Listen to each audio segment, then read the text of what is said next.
Hey there, how you guys doing? So back from Taiwan, actually been in California now about 6 hours or so. And first thing I wanted to do for you is record a video that sort of talks about how we survived and thrived during the last real estate crash. I think it's very clear, and I've been calling it for quite a while now, that the real estate market is changing, and with change comes great opportunity and also potentially great risk. So I built this presentation on that long flight, and I thought I would share it with you. This is likely going to be a little bit of a longer presentation, it's somewhere between 45 and 60 minutes. I will be inserting a break slide probably halfway through, just so you can take a minute and stretch your legs or whatever. I thought about breaking this up. I just don't think it would flow very well. I think this is a video that's going to be extremely valuable to you all because it sort of really highlights what we did before, what we did during, and then what we did after the collapse or the change from a seller's market to a buyer's market last time. So with that, we'll go ahead and get started. First and foremost, please subscribe to the channel. I'm trying to get this to 1,000 users, the only thing I can really track, right? So it's what we're at. I think we just crossed the 250 mark, so that's a big deal, and I want to thank you all. If you've already subscribed, thank you very much. Also hit like. I am led to believe that the like button actually is part of the algorithm that YouTube and others use to sort of rank videos. So I think this video is going to be one of those ones that you go, yeah, I think that was a lot of value. It's important to see the story of others. So if you get through this at some point, go ahead and hit that like button for me. And then lastly, comments are important, both positive and negative. Obviously love to hear when something hits the mark, but also if I've missed the mark or been unclear or you just flat out think I'm wrong, feel free to leave it. I'm the one that responds to all the comments, positive or negative. Um, I like interacting and trying to build that community here, all with the notion of full-time employees, one rental at a time, and those are the things we're doing. So just do me that favor, subscribe. If you like the video, do it, and as always, leave a comment. So our time together. So again, this is really positioned as a presentation that I might give at like a local real estate investment club. That was sort of the building blocks for this, and then I'm tweaking the story to match this changing market. So I'm going to highlight where we started. I guess I've done a fair amount of talking about sort of where we ended up, but I really have never stepped back and sort of highlighted the humble beginnings that we came from. I've broken our time into 4 stages, right? I call it the pre-crash or stage 1. For me, this is roughly like 2003 through 2008, 9-ish. Then there's stage 2, right, where something has changed. And as you'll see, quite a bit happened during that time. Then there's sort of when you get over that cliff, everything's different. And we'll talk about what I mean by that. And then so out of nowhere, the bottom was put in, and we'll talk about what happened when that came from, what was so different, and then this long sellers market that we've been on since then, right? Which is I don't know what you want to call it, maybe 2011, 12 to today, so 5 or 6 years. So, and then what I thought I would do, right? There's actually a break between stage 4 and the next one, but what I thought I would do is sort of step back and internalize what I've seen in others, what maybe we've seen in ourselves, and then finally what I think is important if you're going to be successful in this business. I think it's important to talk about what we're doing now, right? I'm still very active, as you'll see. Like to add to the portfolio once at least one a month, if we can. It's not always possible, but that's certainly our goal. And then highlight again what I'm still buying, right? You never know who's watching this, and maybe there's somebody out there that has a wholesale deal, a flip, something that would be of interest, and maybe this one video can lead to a quick profit. Never hurts. So where do we start? This is sort of 2002, 2003. We were burned out stock market investors. I'll speak for myself. I thought I was the next Warren Buffett or whatever, making a lot of money day trading, 6 figures there near the end, and suddenly was wiped away. Not the genius I thought I was, clearly, and the casino, casinos always win, right? The house always wins, and I lost quite a bit there. The other thing is some people think I have a real estate business or had one or did something, and nothing could be further from the truth. I was a busy tech professional. I spent over 100 nights on the road, which is never a good thing in my opinion. Well over 100,000 miles, a couple times over 200,000 miles. So it's not like I was, you know, working a 9 to 5 and had lots of extra time. Nothing could be further from the truth. We only had $40,000 in cash. Certainly, I admit that's more than some, but it's where we were. I'm sorry, but I'm also confident in saying it's a lot less than most people, and probably a lot less than most of you thought we had. Right? When you hear the portfolio that we got to financial independence. Lots of people think we started with at least 6 figures, and that could not be further from the truth. It was only 40 grand, and we got to start somewhere, I guess. The one thing I will say, and you'll see later in the example, is the wife was 100% bought in. And when I say 100%, as you'll see in one of the upcoming stories, it had to be 100%, or we would have never done a second deal. We had some unfortunate things happen in the first deal that probably washed most of you out. So hang in for that, and we'll tell that story in a minute. Like you, I read everything I could. Back then it was books. Now, people are spending time on YouTube and they're listening to podcasts and all this stuff. So wherever you get your information, great. My bookshelf is still full of real estate books. Many of them that I reread time and again. And then finally, in 2002, we spent 52 weeks, 52 weekends, I should say weekends, trying to find that magical deal in the Bay Area. We were led to believe that you had to buy something 30 minutes from your house or, you wouldn't do it. Don't know why that was so ingrained to us. I know it's in the books, but that just didn't work for us. There was, even in 2003 or 2002, you're not going to be buying anything with just a measly 40 grand, right? Down payment. So we were stuck. The other thing we came to is, okay, if we're going to really look up and think about another market, what does that mean, right? So you typically have choices. You can invest out of state, and that's really what I call by flying, right? Do you want to fly to your rental portfolio? And my short answer was no. I already spent enough time on airplanes, as you see in the second bullet. And I had zero interest in getting on an airplane to go see a rental property.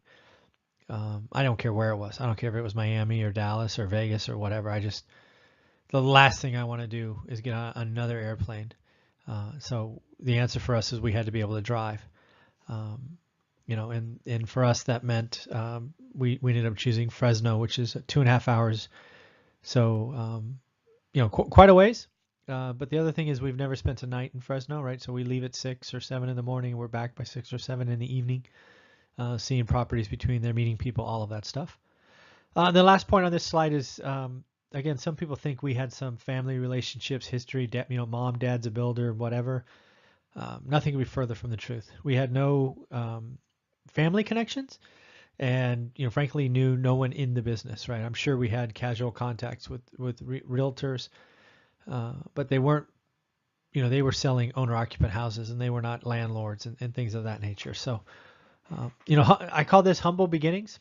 I should probably have done a better job sort of talking about the beginnings. But this is where we were. So the initial seeds, again, we found Fresno.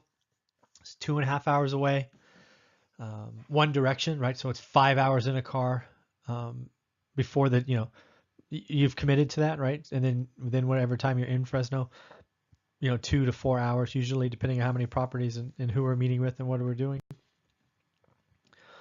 We bought our first house. You can look it up on Zillow if you want. It's 1818 Norris Drive East. And when you go to Zillow, you're going to see a couple of things. We bought it for 107. I think I sold it for like 265 or 268 or something like that. Again, you'll see it in Zillow. Again, 1818 Norris Drive East. Then you'll see another sale there for, I think it was 75. That's where the individual lost it. And then I think it was just recently sold for like 157 or 170 or something. So As you'll see in a minute, Norris Drive challenged us, and then it came through for us. So I'll get to that in a minute. But these rental properties, man, they're going to test you, and our first one certainly did. So this is where the story begins, right? We buy this house, 170 grand. It rented for 1100. It needed, I don't remember, 7 grand in repair money, right? New carpet, some touch-up paint, whatever it was. Found a new tenant, husband and wife, couple. They did all the background checks, credit checks, income verification on rental references, all that stuff. Everything was aces. And they move in. And then bad stuff happened. 2 weeks after moving in, we never got the real full story, but near as we could tell, the wife took off. Never to be heard from, seen again. She moved to other. It's not like she disappeared, but she went to another state, I think, to go live with her mom or something. And at that point, the husband decided that his job for the next 60 days was to drink and destroy our house, right? Destroy the rental unit. And we never saw another rent check for the whole time he was there. And he did a lot of damage. I think in one room he must have thrown a hammer at a wall just because, right? It was pretty bad. We spent 7 grand to move in. I think we spent 15 after we moved out. And it was a horrible situation, right? We lost about 5 months in rent, almost 6, because not only did it take 3 months or 3.5 months to get them out, then we had a whole remodel to do, right? $15,000 remodel. So we bought it. I don't remember the exact time. Let's just say January for easy timelines. We bought it in January. They moved in February. We got 1 month's rent and a deposit. So we got $2,200 in February, and we didn't see another dime until August, maybe September. We still were making mortgage payments. We were still looking for other stuff, right? So when I say this could have easily washed us out, I'd ask you, how many of you would buy a second property if this happened on your first one? How many of your significant others would say, see, I told you. Yeah, I knew that was risky. My dog walker's next door neighbor's nail polish, person, told me so. It could have crushed us. The other thing is lending was really easy, right? I remember not really fully understanding just how easy it was. But I do remember thinking, wow, this is, they're lending a lot of money, and something's off. And again, just to go back to Norris Drive, as you see there, we bought it for 107. It rented for 1100. Do you know how much we rented it for when I sold it at 268 or 264 or whatever it was? You got it, 1100. So the property more than doubled, but the rent didn't move, right? That's a problem. And then again, it rented at 1100, very likely when the person bought it at 75.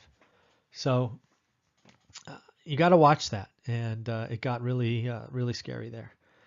So the first 2.5 years, we bought about 7 or 8 properties. I think they were all houses with one little duplex. And then again, we bought all these out of the MLS. So again, people think that we had some inside track or we had somebody's best friends just feeding us deals. No, I was up every morning. I was busting my tail, talking to agents, looking for stuff in the MLS. And now when I say the MLS, I don't actually mean the Fresno MLS, the one where you have to be a licensed realtor. No, I mean like go to realtor.com, go to Trulia, go to, Redfin. That's all I did. I had no special access. I didn't have agent remarks. I didn't have all that stuff that's really in the MLS. I just went to LoopNet for commercial stuff, and I went to realtor.com for single family homes. So again, if I could do it from the humble beginnings, it's really possible for all of you. So I already shared with you we had 40 grand coming in. We had that, and that's the savings you see there. I did have a 401k and chose to borrow against it. I always chose a year payback period so that I could pay myself back with interest and go buy a house, right? So I don't know how yours works, but as I recall, mine was that I could borrow up to 50% of the balance. I think there was a cap, but I was way under it. I think I was borrowing 40 or 45 grand, something like that. And then I paid myself back in a year, and I would just go back and borrow against it again the next year and the next year. So my 401k bought me 2 or 3 houses of the 8. And the other thing I did, because again, financing was so easy, is refinanced. As you'll see with Norris Drive, I bought it for 107, refied it at like 165, and pulled like, I don't know, let's say pulled 60 grand out of it and used that 60 grand to buy another property. So again, we were moving pieces of paper and financing around and kept on buying. That refinance is important because it introduced me to, for the first time, something I now call an alligator property. Lots of people talk about negative cash flow and all that stuff. I don't think that's painful enough. Hence, you can see my logo, the alligator with, eating bagfuls of money, because I want it to be, I want it to hit you and really stick with you. So when I refied Norris Drive, my payment went up to, I don't remember what it was. Let's just call it 1150. And yeah, sure, my rent's 1100. But oh, by the way, I still have to pay taxes, insurance, property management fees, repairs, yada, yada, yada. So I created an alligator. There was no chance that property would ever cash flow for me. I didn't know it going in. I told myself, hey, refi Norris, turn Norris Drive into negative 400 and go buy 2 or 3 properties that are positive 800 and you'll be ahead. Well, yeah, sure, logically.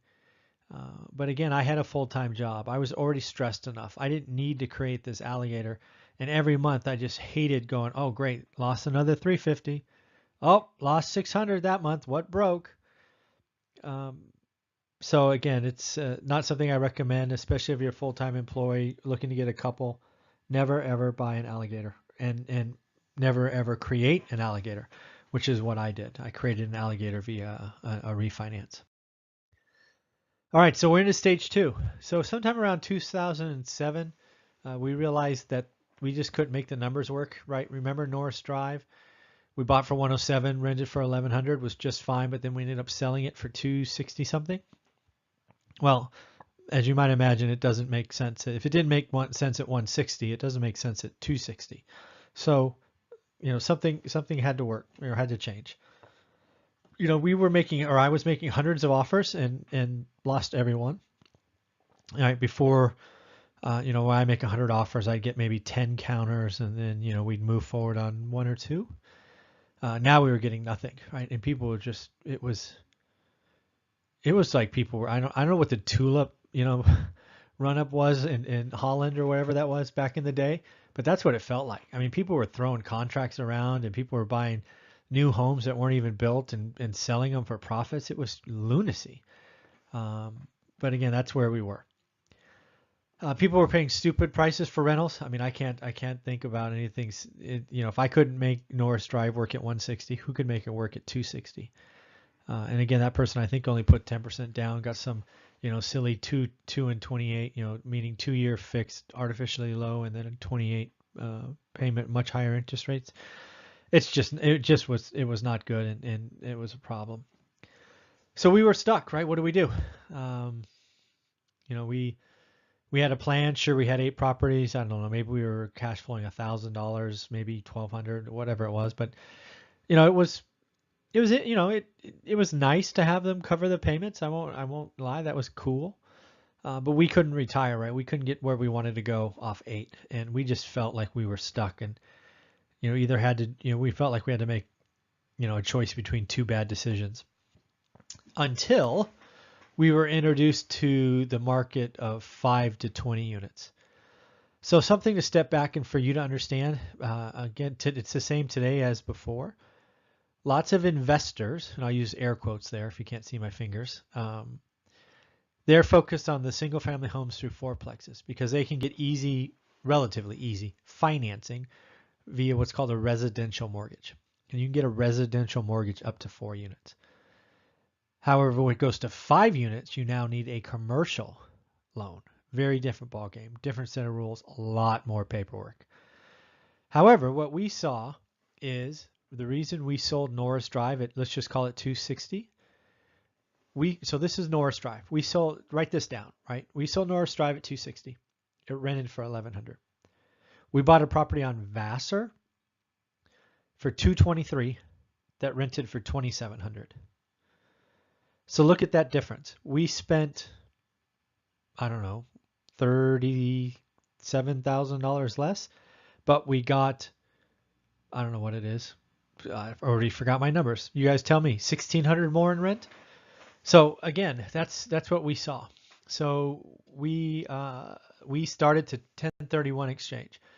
Some people say we sold. That's not technically correct, because when you sell, you need to pay the IRS, right? You need to pay what your profit is, and it's the right thing to do. So we exchanged, right? There's a whole process. I'm sure there's lots of great videos on a 1031 exchange. I won't get into them, except to say that we ran the process and we ran it correctly. And we took the capital and profit from our houses, those 7 or 8, and we bought lots of little buildings between 5 and 18 units. We bought, I think we had 3 18s, a couple of 10s, 13, a couple of 5s. So we went from roughly 9 or 10 units or rent checks to almost 80. And cash flow exploded, net worth exploded. It was a pretty good time. So we spent about a year, might have been 14 months, 1031 exchanging our houses into apartment buildings. We were not willing to commit new capital in that market, but we were happy to sell, right? If somebody wanted to buy Norris Drive for 264, when I paid 107 and I couldn't cash flow it at 160, go for it. So we sold them. And again, here it says we went from 10 units to 80 units. So it took about, probably split the difference, call it 15 months, 5 quarters. So that was stage 2. So hopefully you're still with me. Stage 3 gets interesting. And frankly, it was very scary. This is where the market rolled over. And this was, again, very scary. Think Lehman Brothers shutting down. Think Countrywide going out of business. Think IndyMac going out of business, right? You remember all those headlines? People walking out of these big businesses with just boxes of their stuff. It was very, very scary. This was the first time we actually stepped back, right?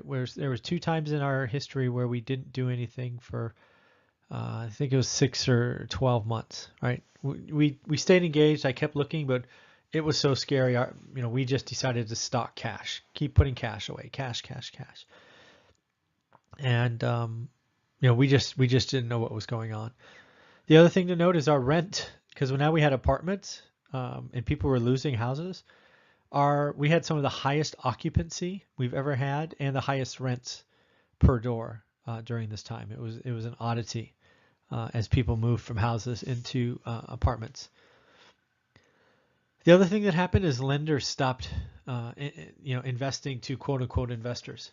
This is probably, what do I call it, 07, 08, something like that, where investors were absolutely a dirty word. We, including myself, were to blame for the crash, even though I got out of it and wasn't and decided not to play in that crazy game because we couldn't make the numbers work. But still, I was, even though our cash flow and net worth was fine, we could not get a bank loan.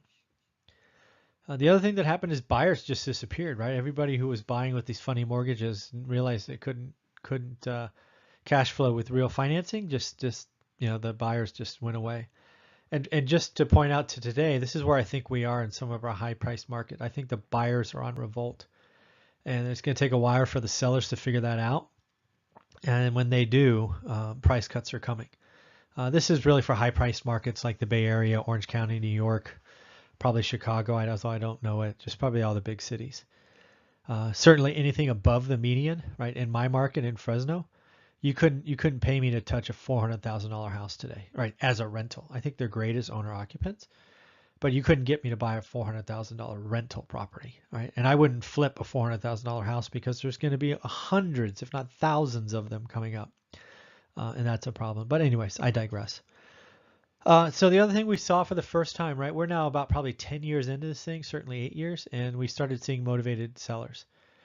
I'd heard about them, I'd read about them, but I thought they were just creatures of the past that were never around. However, what happened is we started seeing deals and motivated sellers everywhere. As the cycle turned down, I remember counting like 7 or 8 listings in a row that were all caps. And I don't know what that would mean today when you have a listing in all caps, but back then it screamed desperation. And those are the ones to call on. And banks were lowering prices every Friday at 2, and it just became, it became a very different world. All right, so we now we're sort of at the bottom. We had one thought. We had one thought. Right. So if you call the bottom, let's call the bottom 2011. We started buying in 2010. Right. We didn't buy in 08. Probably didn't buy in. We might have bought late in 09. But we decided to say this in 10. We didn't know where the market was going, but we just knew that stuff was selling near land value, and we wanted to get everything we could. So we agreed to keep sacrificing and buy everything we could. And I'm here to tell you, except for one deal that we didn't quite stretch enough for, but we gave it to a friend who profited great from it. So it always feels good knowing that. Except for that one deal, which does kind of irk me a little bit, but we did everything we could. We got everything done and still own, I think we own all of them as of still today.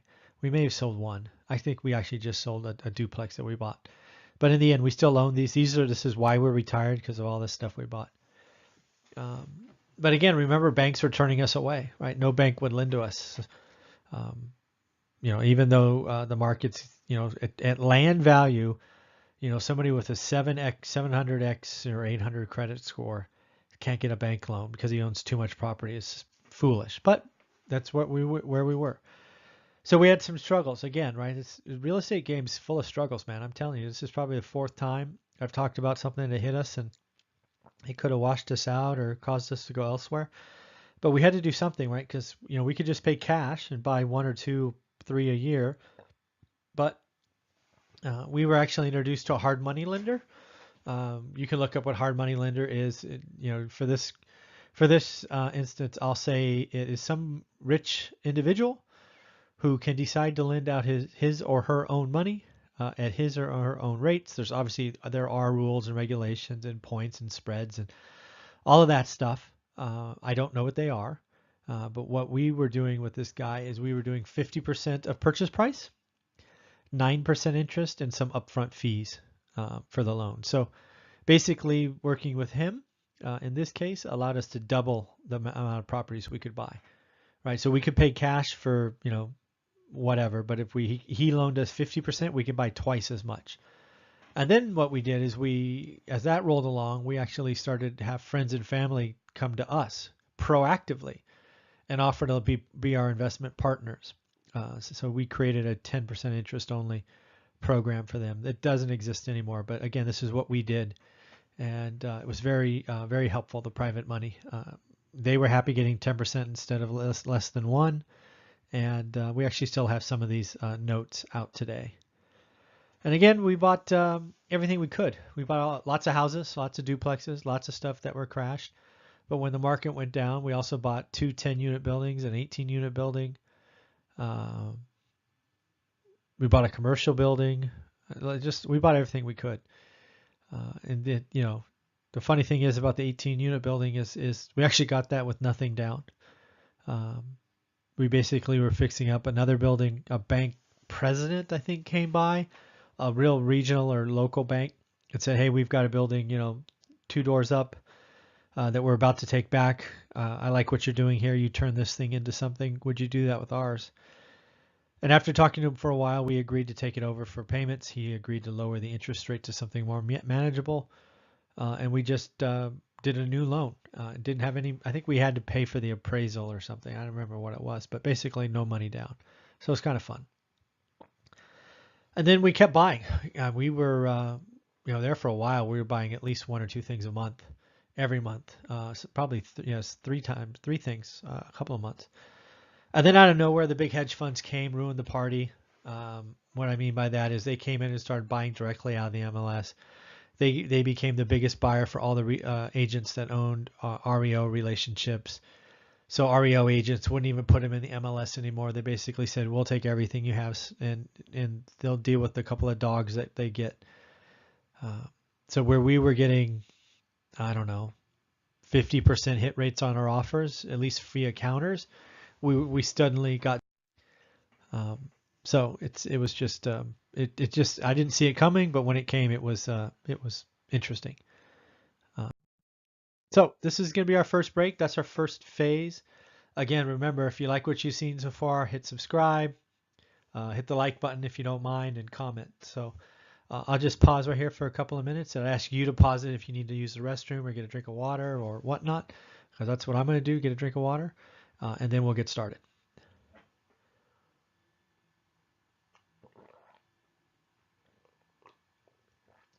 All right. So now we're going to go and talk about what I think it takes to be successful in this business. So again, I think hopefully this came across in the Norris Drive example. I am 100% convinced that if Olivia wasn't 100% on board, we would have never bought a second property. And frankly, she would probably still be yelling at me for risking the capital we did and losing the money and all that stuff. So honey, if you ever listen to this, thank you very much. The other thing is never buy or create an alligator. I'm proud to say I never bought an alligator. However, I inadvertently created one when I nonsensically said, hey, let's refi this one, raise my mortgage payment so I can buy 2 or 3 others. Again, I get it, right? I understand the Excel and I understand how you can fool yourself into believing that. But again, if you're a busy full-time professional and you're looking to get 3 or 4 of these, don't do that. Just don't. I should have borrowed less money, right? Instead of borrowing the full 160, I probably should have borrowed, I don't know, I'm going to guess 125, 130, which would have netted me about half as much. However, I still would have, Norris Drive would have been okay. But live and learn, I guess. The other thing that's important, and again, this is something we learned firsthand, is live where you want, invest where the numbers make sense. We spent a year looking within 30 minutes of where we lived. Not a lot of luck in the Bay Area, probably not a lot of luck in lots of parts of the country. But invest where the numbers make sense. Live where you work, but invest where the numbers make sense. I truly believe this is what saved us, and I think this is what's going to save most folks in this next real estate slump, is we've always bought below the median, right? So let's just say the median in my market's 260.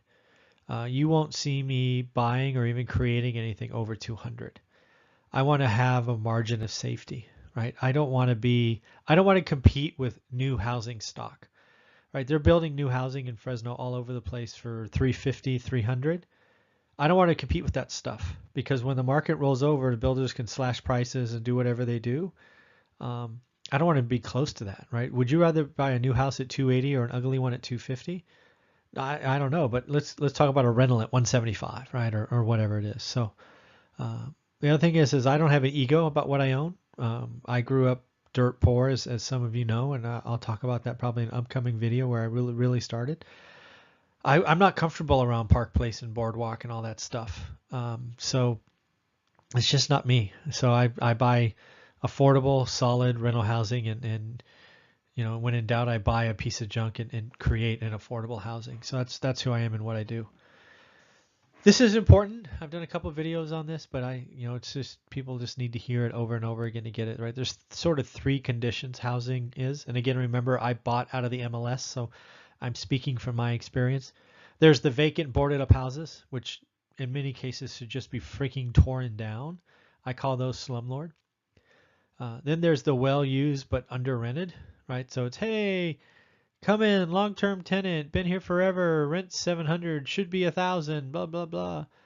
Those are recipes for disaster, in my opinion. And again, I bought those. Everything I bought in the beginning was that story because Excel told me to, right? Excel said, hey, raise the rents. If they don't leave, you win.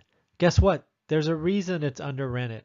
And what you're going to end up doing is you're going to raise the rent, which is 60 days. They're not going to pay you. They're going to leave, or they're going to go to evictions. You're going to have 6 months of no freaking rent, and then you got to repair it. It's not a good idea, especially if you're a full-time employee, especially if you're 2.5 hours away like I am. It doesn't make sense. Buy the pride of ownership rental. It's below the median. It's already fixed up, and it's already leased. You get to finance the repair costs. You get cash flow day one. Much better business. I wish I bought more of those in the beginning, because I would have owned more property today if I just bought pride of ownership. I ended up using more cash buying the well-used property. That was a huge mistake. And I believe I've done at least one video on that, all by that one topic. Because again, that's a huge mistake and again, I don't want people to repeat my mistakes if I can help. So I've tried to create some analogies or some stories that really stick with people. I hope you've seen the no alligator story already.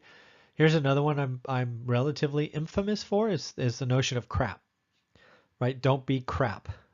Now, what I mean by crap is cash rich, asset poor. Right? So if you have a lot of cash in the stock market or money market or a bank or gold bars or whatever, you are what I call cash rich.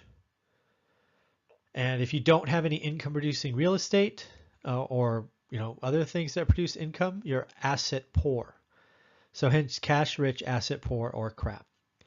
I think that's a recipe for disaster because if you've seen anything, over at least my 25 years of investing, the market will bite you when you least expect it. It'll happen at exactly the wrong time. You'll get overexposed, and just like my day trading days of where I was up six figures, it'd be gone in a minute. So it's if you suffer, you got to ask yourself, do you suffer from crap, right? Do you have six figures, 500 grand sitting in a bank or stock market with no income property? Guess what? You're crap, and you need to think about fixing that. I do believe that, I'm trying to still create this one. So if you're creative and you come up with a better one, please let me know. The only four-letter one I can think of that even makes sense and yet is still a word is ARCH. That's asset rich and cash happy. Right? So you still need to have some cash. You need to have the reserves. You need to be comfortable. Some people talk about going to broke every year. It's not. I mean, I get what they're saying, but I don't recommend that. Right? You need to be comfortable. Your significant other needs to be comfortable. But you need to focus on assets and becoming asset rich and at what pace you want to do that. That's a far better lifestyle. And 15, 20 years from now, if you focus on assets, you're going to be thanking me and we'll take a selfie together somewhere sometime. The other thing is I made a mistake is real estate's a people business. One of the reasons I do these videos and put all this together is because I frankly want to talk to more people. I want to talk to the real estate groups. I want to talk to people that are out there in the real estate business because I really do believe the more you grow your network and the more honest and value you give, the more will come back. So hopefully you've seen on all the videos I've done to date. I'm not selling anything. I'm not pushing anything. I'm just here to help. And hopefully that attracts people reaching out, and whether they want to be investment partners or buyers or sellers or whatever, I'm here. And if you happen to run a local real estate group, or if you're a member of a local real estate group, feel free to recommend my YouTube channel, One Rental at a Time, and maybe I can come talk to your real estate group. That'd be a lot of fun. Real estate's not a get rich quick. It took us 15 years. Maybe we could have done it in 12. But I feel really good about the 15, especially when you realize we had a huge real estate collapse in the middle of it, which just utterly destroyed lots of people. But again, we got out just in time, right? We 1031 exchanged all our houses, which were overinflated, into these apartment buildings. And then we took a little bit of time to sort of figure out what was going on because it was so scary. And we bought everything we could coming on the way down. So again, it can be very lucrative. The other thing is you got to understand the difference between a balance sheet and income statement, right? So I still remember back in the day, people talking about real estate pre-crash. They were talking about their net worth. Oh man, I own, $7 million in properties and my net worth is, 1.2 or whatever it is, right? And all those people went bankrupt, right? Or lost everything. They did strategic defaults. They foreclosed. They short sold. They whatever. Their balance sheet was wiped out. We should be talking about our income statement, right? And more specifically, we should be talking about our passive income statement, right? How much money shows up on the first or the fifth or whatever you want to call it that you can use to live on. That's what we should talk about, right? We should talk about the passive income statement, not the balance sheet. Net worth is just a fictitious number, that maybe is interesting. But when the market changes like we are now, people's net worth's going to go down every month, probably for the next 12 to 18 months if they own the wrong stuff. If you own high price stuff, you own stuff above the median, you're in these high priced areas, good luck. It's gonna hurt. And then again, just to reemphasize this, monthly cash flow is king. Right? Net worth is interesting, but we should be talking about monthly cash flow or the passive income statement idea that I mentioned above.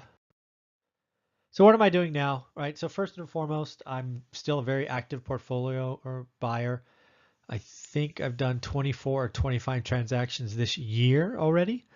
Some of those are keep, some of those are buy and sell. But again, I'm active every month. I closed one probably 10 days ago, and I have another one in escrow now that's supposed to close on Halloween of all dates. That should be fun. This is a big one for me.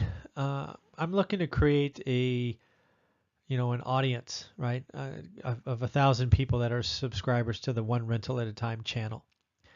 I need your help, right? Please hit the subscribe button. But more importantly, can you help me extend this out to your network? Tag 5 friends, ask them to join. All right, lots of time putting together these videos and PowerPoints, and we need to grow this. Again, it's just I'm retired now and I got to do something. So I'm trying to give back where I can. And the more people we have, the more comments and questions. And I really think the more people have, the content gets better because I get to see what people are thinking and hearing and things of that nature. So do me a favor, subscribe, but more importantly, also ask your friends and family to take a listen if they like, subscribe as well. The other thing I did is I wrote a book. One of the things I wanted to do is write a book about our 15-year journey. I wanted to do that really because when I started 15 or 16 years ago, I could never find a book about a professional who had a day job and a very demanding day job at that, who retired from real estate. Right? I've read books about realtors and all these other folks who were sort of in the business and they did it, but I never could see myself. Right? There's a book from the 60s, William Nickerson, I think his name is. That was the closest thing I found. But the numbers were so off, right? He was talking about buying houses for $1,500 and $1,800, right? Which is less than a car these days. So, I appreciated his story. Also, it happened to be in California he was writing about, so I liked it. But it was 50 or 60 years old, and it was just, we needed somebody to write a different version of that, and that's what I tried to do. So I call this a free ebook because I don't print it. So I don't do the whole, I give it away for free, you just pay for shipping thing. What I do is you just send me an email at mzuber, so my M is in Michael, and then Zuber, Z-U-B-E-R, at onerentalatatime.com. Or go to my website and onerentalatatime.com and ask, and you'll see a link on the far right says ebook. Just ask for it. I just send it via email. So truly no cost, right? No shipping, nothing. Just ask for it and I send it over. The other thing I've started to focus on now is I'm buying those ugly boarded up slumlord properties that should be knocked down, and I'm remodeling them and I'm turning them into pride of ownership rentals and sticking in tenants at market and then selling those off to people like myself in the beginning. I have created a new investment program, right? Talked about private money before, paying 10%. Now what I'm doing is I have this little 6 and 20 program where I'm paying 6% interest, for a monthly, and then they're getting 20% of the profit when something is sold, and people are being very happy with the returns as they come in north of 20% when you annualize them. So what am I still buying? So if you have some of these things, let me know because I'm still buying. I like to look at properties that not a lot of people are looking at. So that, that could be, the small 600 square foot house that was built 100 years ago. I'd look at that. This could be a 3-bedroom, 2-bath house next to a car dealership. I'd look at that, right? Things that are just the owner occupants don't want, I want. Because again, I'm not looking to buy owner occupant stuff. I'm looking to buy rentals. And what people will rent is very different than where they want to owner occupy. So I look for those. One area that I think is going to become particularly interesting in the next couple of years, owner financed. I think owner finance deals will become pretty prevalent in about 6 months when owners are realizing what they have doesn't sell or doesn't sell for the prices they think it should. So many of them are going to turn to owner financing, and I'll be there for them. We do look for small apartment buildings because as we saw last time when single family homes sort of rolled over, the 5 to 30 unit market actually picked up. It became pretty strong. So we'd like to get in early again and buy some more of those. Wholesalers, right? If you happen to wholesale Fresno properties, please reach out as I'm always buying. I think I've done, gosh, 13, about half the transaction I've done this year have come from wholesalers. Um, and I'm just amazed by what you all do and the marketing spend you have. So if you find something that's of interest and others don't want, I could be your guy. I'm looking to do 2 or 3 properties a month. I've done 2 or 3 a month through October. You know, I already got, assuming that one closes on Halloween, I've already got that locked down. Now I need to work on November. Don't have anything lined up for November yet, so I got to get going. So in the end, uh, always remember, one rental at a time works. There's my email in case you didn't write it down earlier, mzuber@onerentalatatime.com. And as always, again, hit subscribe. We're at the end now. Leave a comment. That was almost an hour, as promised. And if you do me a favor, just hit the like button. It really does take a long time to do these things, and I'd greatly appreciate the assist. Have a great day.